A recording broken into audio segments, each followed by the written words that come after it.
Welcome to Dynasty Savvy. We are just days away from the NFL draft. A lot's going to change then. Blake, what moves are you making right now? What last minute moves are you making with your dynasty teams before the NFL draft?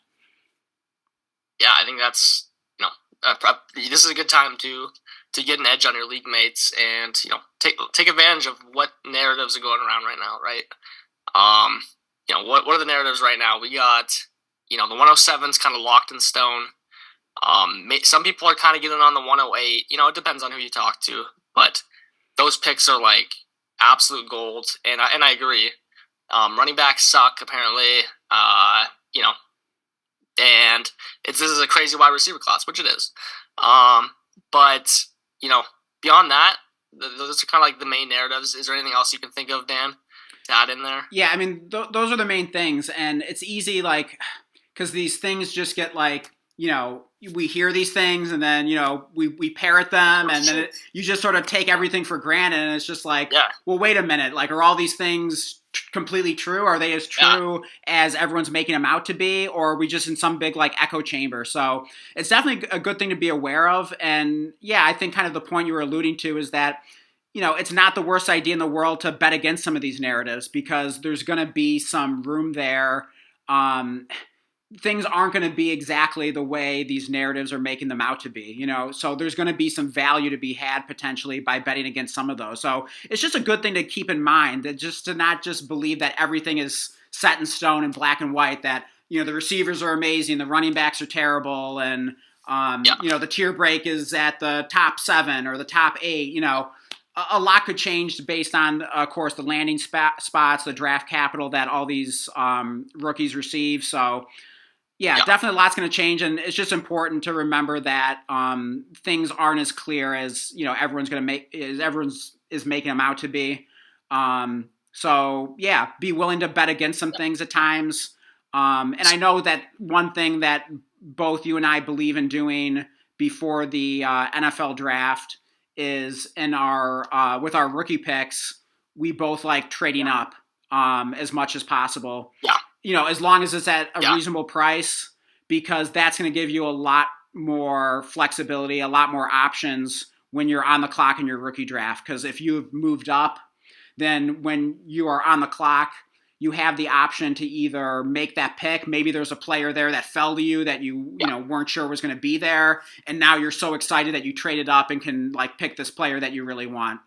On the other hand, if you kind of feel like you're at a dead spot where you got sniped on a player and the tier kind of feels flat, well, now you have the option to trade back.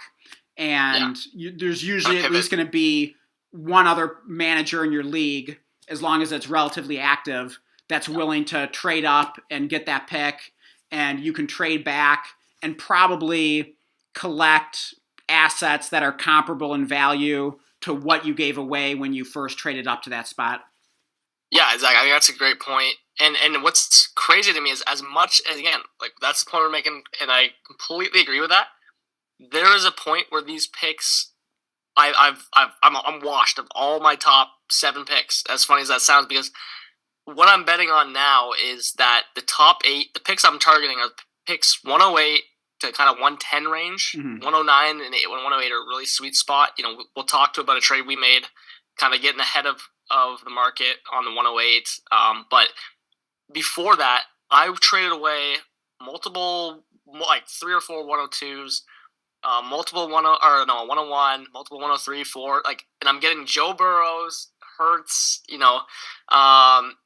I was getting like splitting it up into like 107s and Ayuk's and the plus whatever, right? And Yeah, it's like they're already being valued as the top assets, and there's nothing wrong with getting a Caleb Williams on your team. There might be spots where you need it, but as long as anyone, like, there's always a guy in the league. Like, I'm talking about pre-draft. Like, I don't even mm-hmm. really care because they can't go up in value. What are they going to do? They're not going to pass Joe Burrow, like, Right. or whatever. Like, I Yeah. mean, for some people they will, but it's not going to pass, you know, Patrick Mahomes, right? Like, these guys haven't even played a snap in the NFL. So when you can, like, I made a trade I made was I pivoted, basically 102 into Chase. Like, Yeah. these are just no brainers to me. Like, Mm-hmm. so those are kind of the trades I'm targeting. Yeah. with these early picks. And I think And then I was just going to add yeah, to your point about that. I think that's probably one of the safest things you can do is yeah, like trading up for those truly like elite studs because those are going to be the guys that are safest from being affected by what happens on draft day. It's more of those like, lesser tier players and fringe yeah, players that are more at risk to potentially become irrelevant based on what their NFL team does in the draft. yeah, So yeah, like exactly. if their team drafts a wide receiver, then maybe you're not as excited about kind of one of those fringe wide receivers that you had penciled in as being the wide receiver 2 on their NFL team or the wide receiver 3, and now they're kind of on the Yeah, outside looking in. So when you're trading for the premium guys like Jamar Chase, yeah, Jalen Hurts, Joe Burrow, guys like that, you can feel pretty safe about those guys. So that's another thing to yeah, consider is maybe tier up before the NFL draft if you're kind of yep. have any concerns like that. Yeah, yeah. To me, I don't want to go into any. I mean, it's fine going into the draft because maybe you do maximize. Maybe you get some crazy people. Know your league. Maybe you get some crazy people in your league, and they just go nuts on like Caleb Williams for some reason Mm-hmm. that they weren't willing to pay you before. Maybe if they're not meeting the value that he's being held at right now. That's a great time to take it into the draft. But I felt like I got great value in all my picks before Yeah. because people already value him at his peak, right? Like, Yeah. there's not really much up before he plays a snap in the NFL and is drafted. Yeah. So I kind of threw out this whole wait till you're on the clock approach out with those top 7 picks because people have them set in stone. And then, Dan, I think you were the first one to even really like bring this to my mind was, what if that 108 sneaks right into that 107, right? We don't know. Like, so, McCarthy rumors were really starting to stir that up, like going to the Vikings. Mm-hmm. If that happens, he could be going ahead. Like, technically, he could be going ahead of May and like Daniels. Like, there are people that might believe because he's in Minnesota, he will go higher than them. So that really could shuffle things up, and especially with other landing spots that like we can't really speculate. But,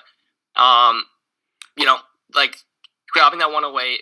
I see you want to say something, so I'll let you in here. Oh yeah. I was just gonna say add that another narrative that you might not like think about, but like everyone is just kind of assuming that like all of these rookie prospects are just gonna like pan out and like reach like their Yeah, ceiling, like their highest upside. And obviously like we know like that's not gonna happen, like not even like close to that. We're gonna have like so many busts of all these like great young prospects, and whether it's because they landed in bad spots or they just weren't as good as we thought they were, or whatever the case yeah, may be, injuries, a lot of things that can go wrong. So, yeah, if you can, turn some of these picks into elite assets, it's definitely something you want to consider before the NFL draft. yeah, exactly. Like, let's look at how Pitts again. Like, there's nothing wrong with Pitts, but he's only went down in value. And again, maybe now he's going to start finally getting up. But it's been 3 years of him just going down the board, right? And it's not anything against Bowers, right? Like, that doesn't mean, but it's just that he's already being held as valuable as Pitts. And Yeah. then let's look back at other draft boards with receivers. Maybe that 2022 class. I mean, like, I think Burks was like one of the first guys. Like, I mean, maybe not post draft, but pre draft, everyone had Burks kind of like as one of their top guys. Mm-hmm. People liked, well, whatever, the Titans. Maybe people liked him because he replaced AJ, but Yeah. he didn't pan out. There's a lot of guys in that class that have not panned out through, and then there's some other guys that even with hitting, they're not at the ceiling, like the Garrett Wilsons, Olaves, and Londons that we'd like. Yeah. So that was a stacked class. So like kind of like comparing that into our, is the one of those top 3 guys gonna really get to a slow start or bust? Mm-hmm. Kind of the history says. That suggests that might happen. Not that that's set in stone either, but it's something to believe. And what if they get a bad landing spot, right? Mm-hmm. What if one of them, goes to Jets? So Rodgers doesn't pan out, and then he's fighting for targets with Garrett Wilson, things like that. Yeah. But and I think to your point, we were just talking about the narratives that are happening that we're just kind of looking at as, oh, of course, like that's going to be true and that's going to work out that way. You touched upon a really good example from not too long ago with Treylon Burks. He was getting comps to AJ Brown, right? And then where does Yeah, he yeah. go? But the Tennessee Titans, they trade away A.J. Brown to the Eagles, and they use the draft pick to take Treylon Burks. And so it was just such an easy narrative. Here's the A.J. Brown replacement, So, Yeah, next AJ Brown. yeah. And so, yeah, that didn't work out so well. So, yeah, you just want to be careful with stuff like that. So, yeah, like if before the draft, like, you could have traded. I'm trying to remember where Treylon Burks was going. I mean, obviously it was a first-round rookie pick. So, yeah, if you could have, turned that first-round rookie pick plus, a late pick or something and gotten like A.J. Brown in return, like that would have worked out pretty nicely. Yeah. So something to think about with those tier ups. No, absolutely. And it's fun. As funny as this is, like I've moved out of all my top 7 picks, and probably the only time I'm gonna now, like my only way I had to move into a top 7, like, is actually by trade, and that's kind of like the only way that I want to pick in the top 7 is if I'm like sitting on the outskirts and I can kind of throw a couple things at a guy and try to get like an elite shot, kind of do like the inverse. But if I can, if you can get it at a reasonable price, but yeah, I just feel like the return on these picks, are so valuable. Let's pull up the trade that we made, I think about a month ago. Yep. Joshy, we made it with one of our league mates here just after the startup. And he's already messaged me. I think Josh is a great guy to talk to there. He said that we got him on this trade already. Again, things are not set in stone, but we're feeling really good. This is our league that we co-manage, by the way. Yep. And so this is Superflex. Yeah. So this is called Walter White's Lab. It's a Breaking Bad themed league, which has been a lot of fun. And yeah, it's a 12-team, start 10, Superflex, PPR, tight end premium, right? Is it 1.5 PPR for tight ends? Yeah, just like really standard scoring and setup. And, I'll edit this all on there for you guys watching. It's the 108 that we traded for the 112 and the 204. Now, the context of this, we had already talked in the startup, I think, or just after, about trading up to the 108. And that's when we were thinking, hey, the McCarthy rumors were starting to go. Mm-hmm. We got those other guys that, Brian Thomas really being like push up boards and stuff for mocks. And we're going, we're kind of questioning this whole tier break that's set in stone. What if like a Bowers that is, kind of at that premium 107 pick right now, whatever people are projecting. What if he falls to 108? Like, what if that happens? That looks like, we're paying much less. It feels like a really good gamble to make. Mm-hmm. And then again, if it doesn't happen, we can just trade off of it. Like, we can probably get more than the 112 and 204. So we sent an offer that was actually better than this. He said, he's going to wait, but he got back to me. And then, I related Dan, like, we got to accept this right now. Yeah. Did. And, it feels like a great trade. Like, just getting a good example of getting ahead of market. Yeah.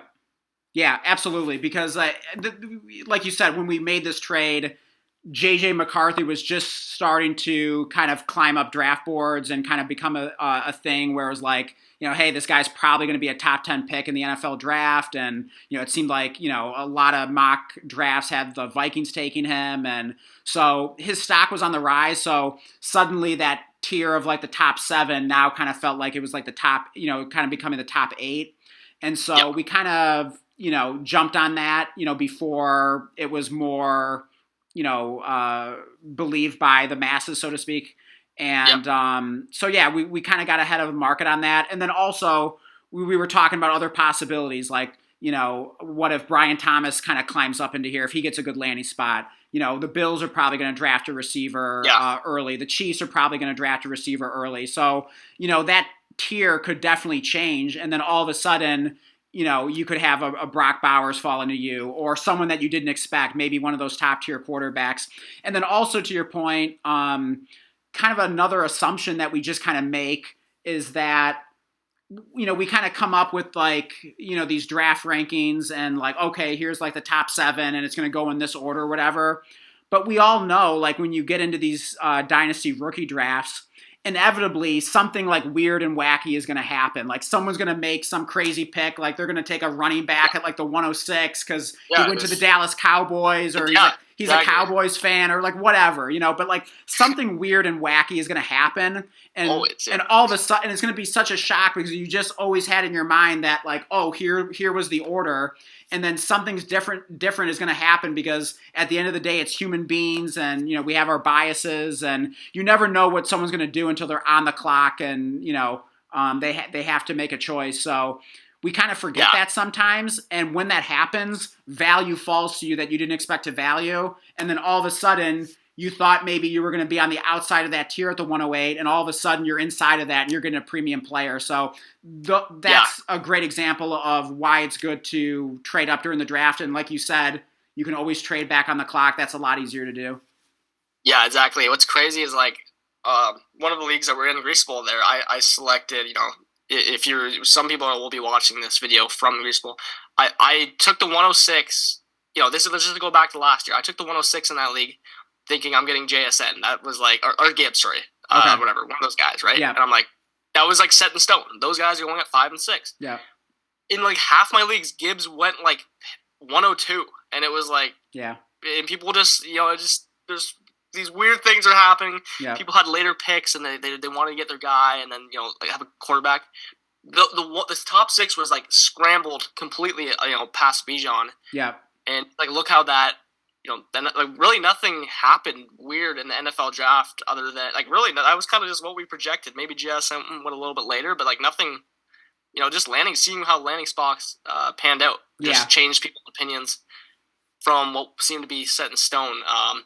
So I ended up, like I had the 106. I did not expect to get CJ Stroud there. He just fell into my lap. I took CJ Stroud and, called it a day. I turned them into a boatload of players and picks there. So, I remember, kind of I was just going to say, in one of my first rookie drafts that I was probably in Dynasty a few years ago, I remember, so it was the draft class that had Devonta Smith and Jalen Waddle.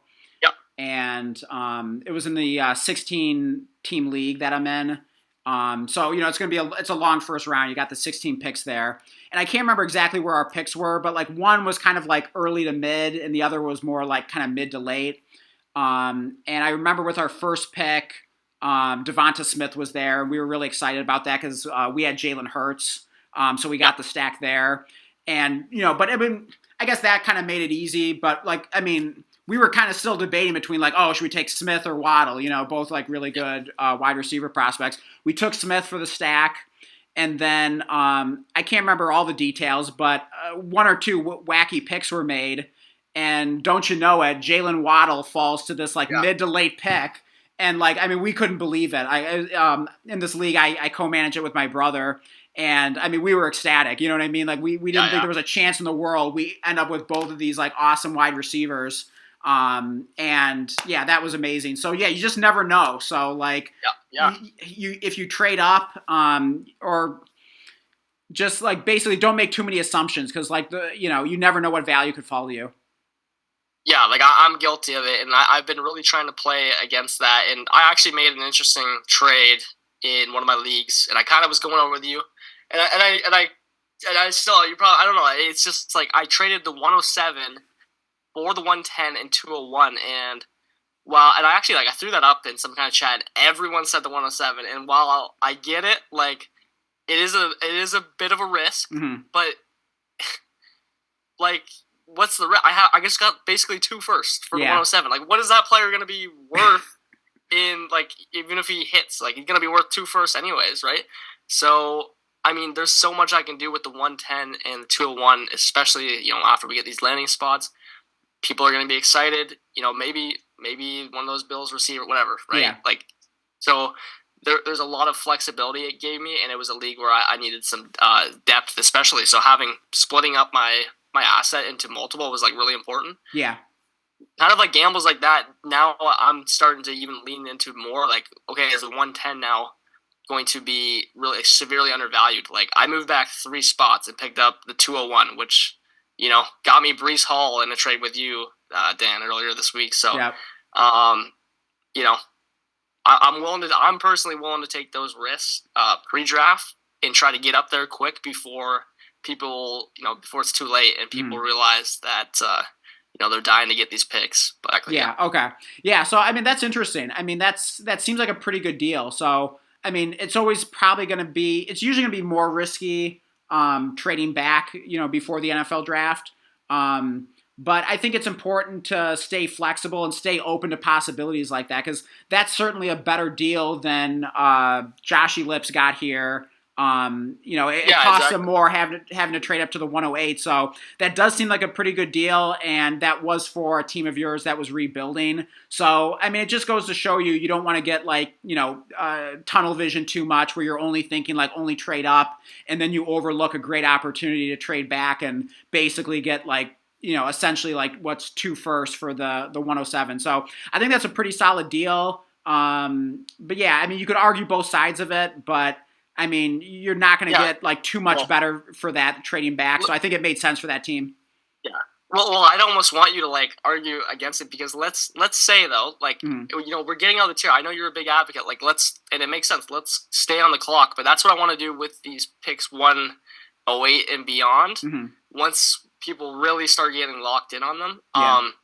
But again, I was getting this pick 107 value. That's in my mind, that's 2 firsts, right? What can 2 firsts get you?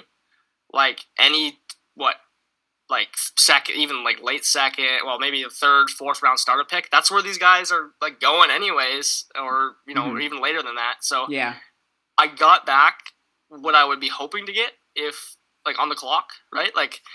And the 110 has a chance to increase in value. So I'm just in my mind, that was a fun little risk to take. Yeah. And that's going to be really fun to look back whether that works out or not for me. But I think that'll definitely be an interesting one to kind of say was that the right move? Was that the right process? Yeah. Of course, it could work out either way, and some of it just kind of might be the luck of the draw with how things pan out in the NFL draft and then in that specific rookie draft. So I mean, I don't even plan on making the pick, right? I don't even plan on making the picks. Right. If I could flip those around, be awesome.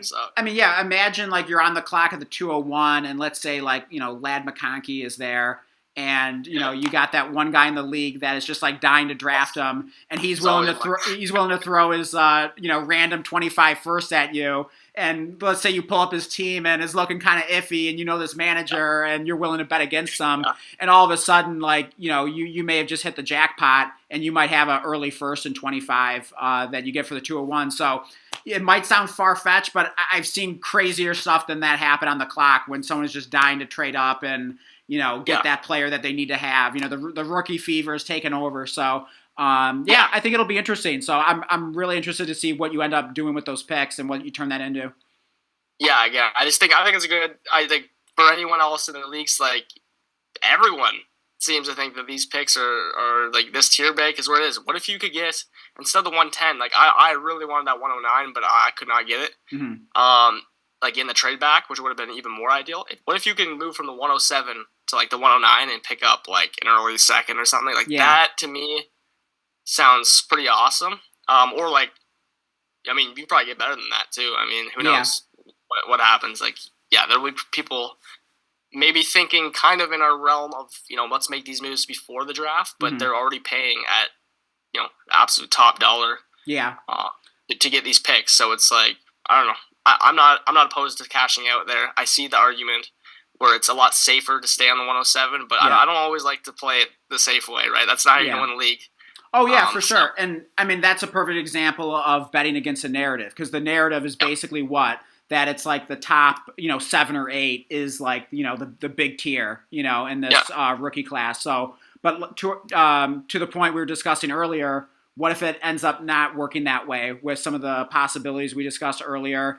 And what if that tier becomes the top 10 and you get the last guy in that top tier and that could be working out beautifully for you. And then you get the 201 on top of it. So, for free.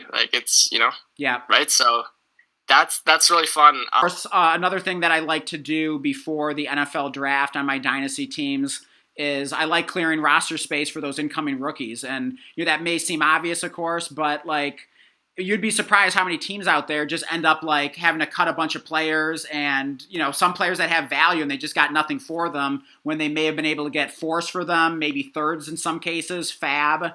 So don't overlook that. And so definitely look at the bottom of your roster, see if you can get anything for those guys. Another thing to consider is rather than just trying to trade the very bottom guys on your roster, kind of like go up like one tier, just Get the above roster that. covered. And then maybe that's the difference between like, getting a third or a fourth for a guy versus getting nothing. And so sometimes you're better off selling up, that player that's just above and like, just banking that fourth round pick and fab. And maybe there's really not that much difference between that guy you end up trading and then you just keep the guy in the bottom of your roster. So that's a good way to end up with more value by the end of your rookie draft.